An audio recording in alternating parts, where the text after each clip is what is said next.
Export-import practical. Learn from real entrepreneurs. Topic: Where to export. For people who are starting out with their new export-import venture, tough question is, where to export? Where to export is also a very important question. If you choose wrong target market, then you may not find genuine buyers for your products.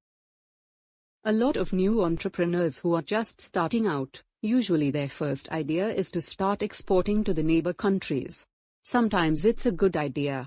In fact, it's a good idea if your neighbor country has a very different development level or different climate, but very often it's not true.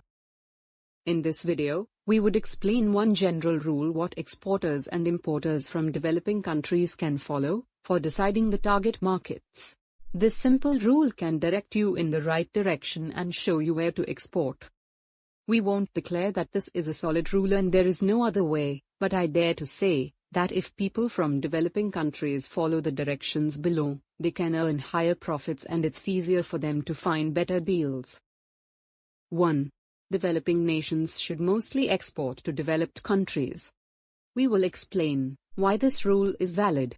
Developing and developed countries are like yin and yang. One has high technology, effectiveness, and skilled staff, strict environmental regulations and high-cost staff. Others have a low-cost workforce, low environmental requirements and is rich in natural resources, but the level of technology is also low or lower. Like yin and yang are very different from each other, but they can't exist without each other. It's the same with developing countries and developed countries. It's obvious that India can't specialize in very complex and high technology products and machines. India has not developed a jet to this stage. India's technology and education level and infrastructure are not sufficient yet. Instead, India can produce basic raw materials, like metal, chemicals, textiles, plastics, etc. at very low cost. Also, India can produce easy machines and equipment that doesn't require so much technology. It's clear that developed countries can only specialize in the high-tech. Developed countries need to specialize in the complex, expensive products and to the high-tech generally. But developed countries still need metal, basic materials, easy machines, agricultural products, etc. Developed countries need those so they can process them further, add more extra value. They need those to produce complex productions and technologies. The fact is that 2/3 of EU imports are raw materials, intermediary goods, and components needed for European companies' production processes. Most of these products will be imported from developing countries, and even from developed nations.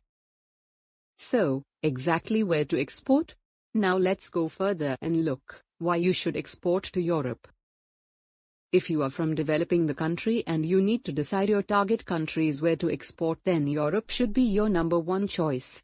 Different developed countries have different import and trade policy. Some of them have very protective import policy, like the USA example.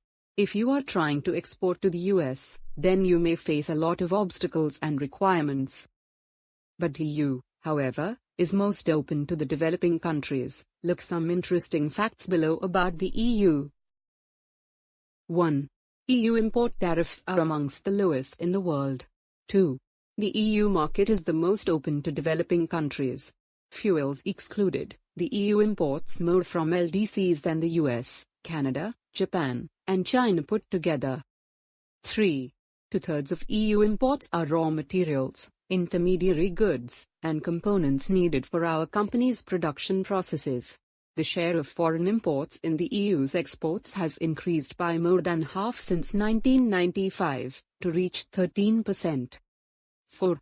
The European Union makes about 32.5% of the world total imports. 5. The European population is about 510 million. For exporters from developing countries, it's wise choice to focus the machinery and heavy equipment, fabrics, chemicals, lubricants, raw materials. These are the products that are in high and rising demand by EU countries.